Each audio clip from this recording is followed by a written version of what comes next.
Bom dia, pessoal. Continuando então, a nossa revisão para os vestibulares. Hoje nós estudaremos dilatação térmica. Então aí estou dividindo essa parte em duas. Primeiro a gente vai ver a dilatação dos sólidos e depois a dos líquidos. Na dilatação dos sólidos a gente vai estudar a dilatação linear, superficial e volumétrica, E depois a gente vê a dos líquidos num outro vídeo, tá bom? Então vamos lá, vamos pegar aqui a nossa apresentação.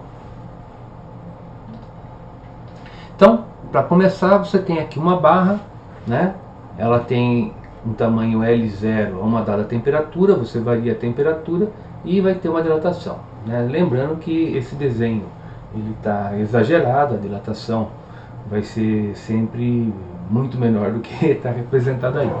É que senão não dava para fazer esse desenho, Então, qual que é a lei? Bem, a dilatação ela é sempre volumétrica. Quando eu digo dilatação linear, é que a gente está estudando uma dimensão só. Da mesma forma, a dilatação superficial vai ser na hora que você está estudando algum problema relativo à superfície, à área. E depois você tem a dilatação volumétrica como um todo. Então, no caso da dilatação linear, eu estou preocupado em estudar o que acontece com uma dimensão, um comprimento. Então você tem lá que a variação no comprimento ela depende do comprimento inicial, de um coeficiente de dilatação e da variação de temperatura. Se você pegar então esse ΔL e abrir, isso aqui é L menos o L0, você vai isolar e vai encontrar então qual é o comprimento final. É uma manipulação algébrica bem simples, essa equaçãozinha aí. Então você tem, vamos lá, vou pegar aqui, você tem que o ΔL, ele é o L0 alfa, delta teta, e esse ΔL é L menos L0, que é igual L0 alfa delta teta. Então, quem que é o L? Vai ser o L0 mais L0 alfa delta teta. Basta você colocar o L0 em evidência e está aqui a tua equação para o comprimento final. Bem, quem sabe uma equação sabe a outra, Então saiba uma delas pelo menos para a gente poder estar trabalhando, Tá ok? Bem, o coeficiente de dilatação, ele vai ter como unidade o Kelvin elevado a menos 1, o grau Celsius a menos 1. A ordem de grandeza dele é da ordem de 10 a menos 6 até 10 a menos 5. Então aqui tem uma tabelinha com alguns materiais, está pegando desde o quartzo, que tem um dos menores coeficientes, até o galho, que tem um dos maiores. Então aqui você vê qual que é a variação. Em exercício normalmente eles falam de algum metal, então aço, por exemplo, 14 vezes 10 a menos 6 graus Celsius a menos 1. Uma outra coisa que você pode notar é que esse coeficiente ele depende do intervalo que você está trabalhando. Então você tem gráficos que vão mostrar ele variando também em função da temperatura. Então para um dado intervalo você pega como se ele fosse constante, mas ele na verdade não é uma constante, ele varia de acordo com o intervalo de temperatura que você tem. Bem, então dilatação linear, basicamente isso. Você tem também equações similares para a dilatação superficial, vai mudar o coeficiente, aqui vai ser beta, e o beta vale 2 vezes o alfa. Dilatação volumétrica, a mesma coisa, você tem equações que são similares, só que o coeficiente, que é o gama, é 3 vezes o alfa. Então quem sabe o valor do alfa, sabe o valor do beta e sabe o valor do gama. Basta você saber essa relaçãozinha aqui entre os três. Então veja, as equações são similares, você já sabe a equação linear, da dilatação linear, você vai saber fazer também a superficial e a volumétrica. E tendo um dos coeficientes, você sempre consegue achar o outro. Basicamente é isso. Então vamos fazer alguns exercícios dessa parte. Então veja, primeiro, Você tem aí um gráfico que apresenta a variação em milímetros do comprimento de uma barra metálica, tamanho inicial de 1 metro, aquecida no forno industrial. Qual o valor do coeficiente de dilatação térmica linear do material, que é feita a barra em unidades de 10 a menos 6. Tá? Então, na hora que você vai resolver isso aí, né, uma dúvida que surge é: será que eu tenho que passar, né, a unidade para o sistema internacional? Né? Vamos ver aqui a nossa resolução.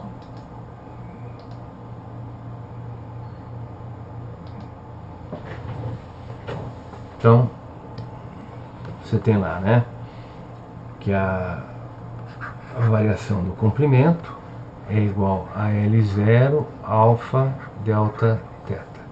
Né? Quando você olha no gráfico, você vai ver que a variação que você teve foi de 15 milímetros, né, de comprimento. Então aqui você teve os seus 15 milímetros, né? E o comprimento inicial é de 1 metro, tá? Quer calcular aqui o alfa, né? E a variação que ele deu aí é de 500 graus Celsius, tá? Então veja, ó, aqui você não tem a mesma unidade, então tem que passar tudo para o mesmo sistema. Então vai ficar o que, ó? 15 vezes 10 a menos 3, que é igual a 1 alfa vezes os 500, tá?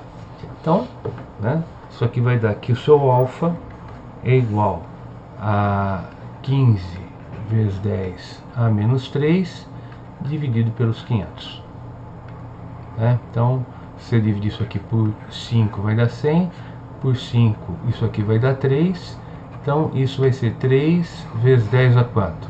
10 a menos 3 dividido por 100, 10 a menos 5 graus Celsius a menos 1.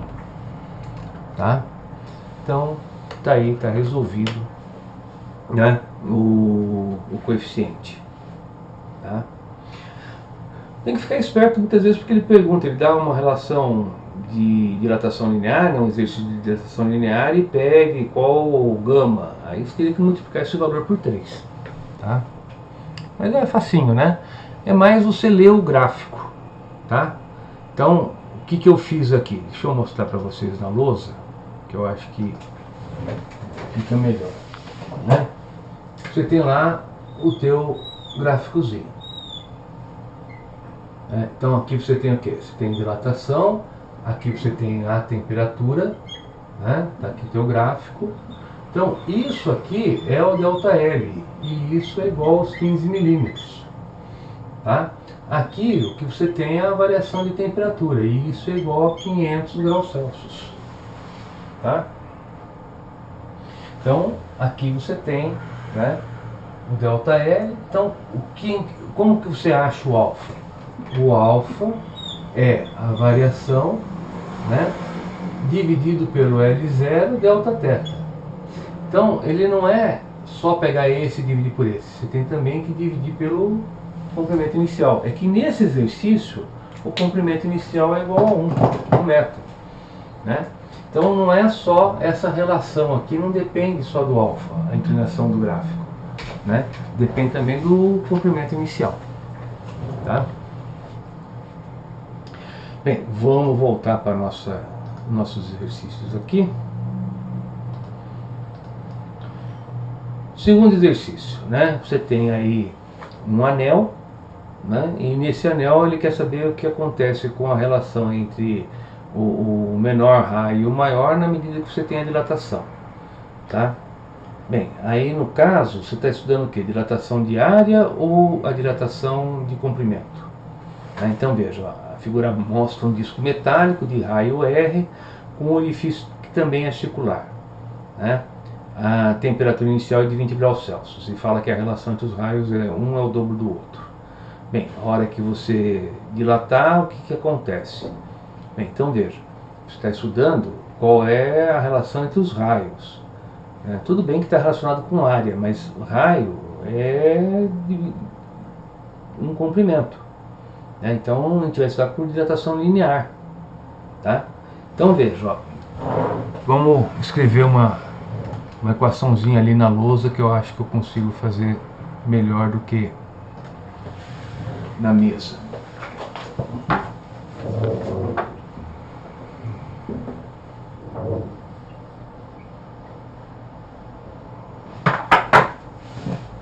Bem, então vamos lá, né? Qual que é o raio maior final?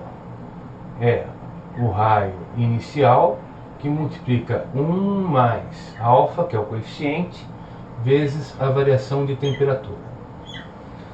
Tá? Qual que é o raio menor final? É o raio inicial, que multiplica 1 mais alfa, delta, teta. Tá? Então, né, na hora que você divide um pelo outro, o raio final dividido pelo raio menor, né, o raio maior pelo raio menor, isso vai ser os valores iniciais, que são multiplicados por 1 mais alfa, delta, teta.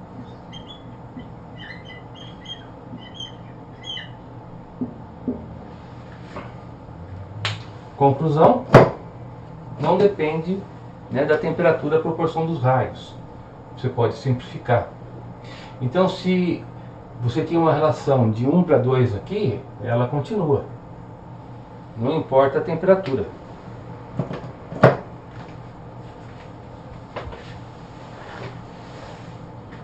Tá? Então, a resposta certa aí vai ser a resposta B, né? Que você tem. Ó, tá lá. Resposta B. Tá certo?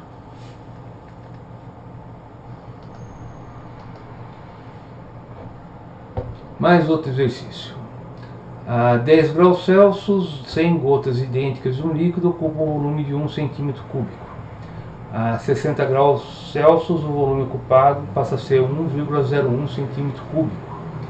Então calcule. Primeiro a massa de uma gota a 10 graus Celsius, sabendo que a densidade a essa temperatura é de 0,90 gramas por centímetro cúbico. Então aí não é um exercício de dilatação, é para você usar a definição de densidade, né? E por fim, qual é o coeficiente de dilatação volumétrica do líquido, né? Então vamos fazer isso aí. Deixa eu passar aqui.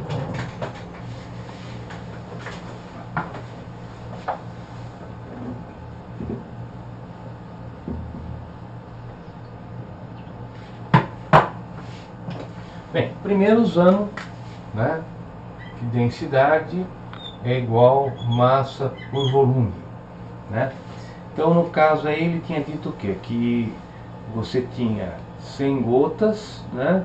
Tinha o volume, né? Ele quer saber qual é a massa. Bem, a massa é a densidade vezes o volume, né? Então a massa das 100 gotas vai ser o 0,9, que é a densidade que foi dada, e o volume. Bem, aí ele quer saber a 10 graus Celsius. Bem, o volume aí eu sei que é 1 centímetro cúbico. Então, 0,9 gramas, o quê? 100 gotas. E ele quer saber de uma gota. Bem, então você divide isso por 100, né? Então, a massa de uma gota vai ser 0,9 dividido por 100.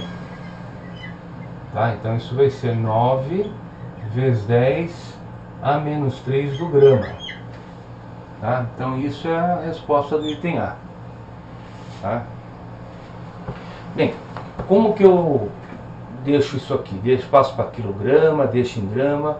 Bem, a regra geral é que você deixa na mesma unidade que foi apresentado para você no exercício. Tá? Então nesse exercício ele passou em quê? Em grama. Então se ele não falou para passar em quilograma, vai ficar em grama mesmo. Tá? 9 vezes 10 a menos 3. Tá bom? Depois, qual que é o coeficiente de dilatação volumétrica do líquido? Né? Então, vamos lá.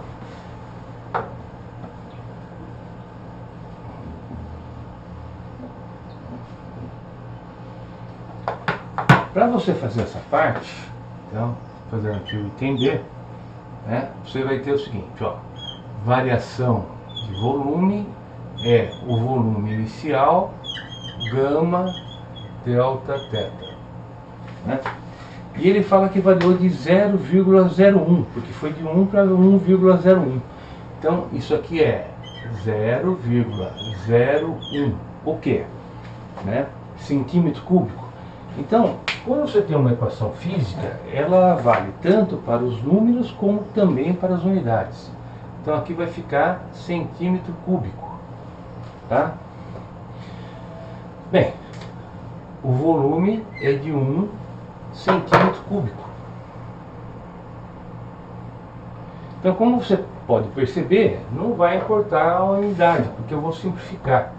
Quero achar o gama e tenho que a variação. Então ele fala que a temperatura inicial era, né, de 10 e a final é de 60.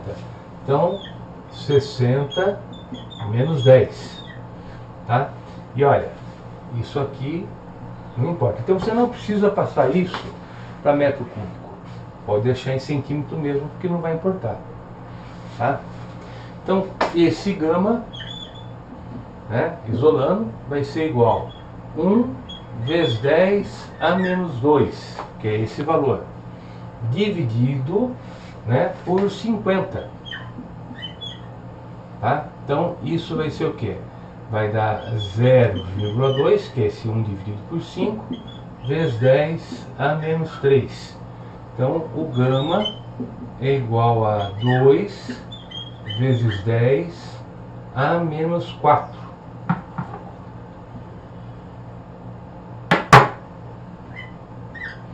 Né? Graus Celsius a menos 1. Tá? Tem que colocar a unidade, né?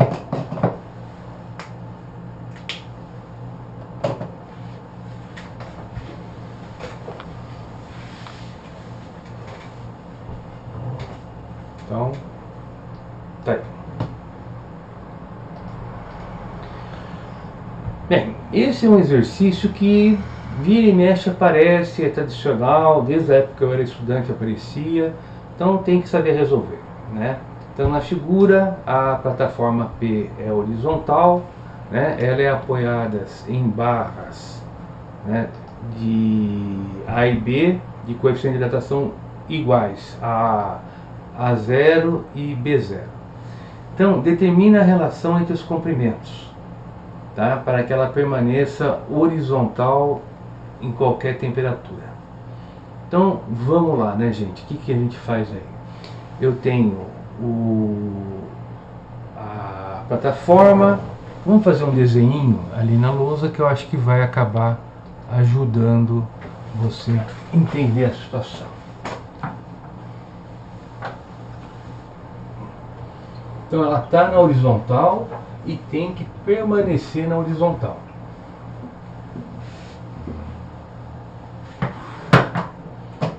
Então, se essa é a tal da plataforma, né, quando ela dilata, né, aqui as colunas, ela vai permanecer na horizontal. Então aqui é a posição final dela. Então essa variação que teve aqui e essa outra é a mesma. Então o que houve de dilatação aqui na coluna A, houve de dilatação na coluna B. A dilatação que você tem aqui na coluna A é igual a dilatação na coluna B. E isso depende de quê? Do comprimento LA. Aqui o coeficiente ele falou que é A, variação de temperatura.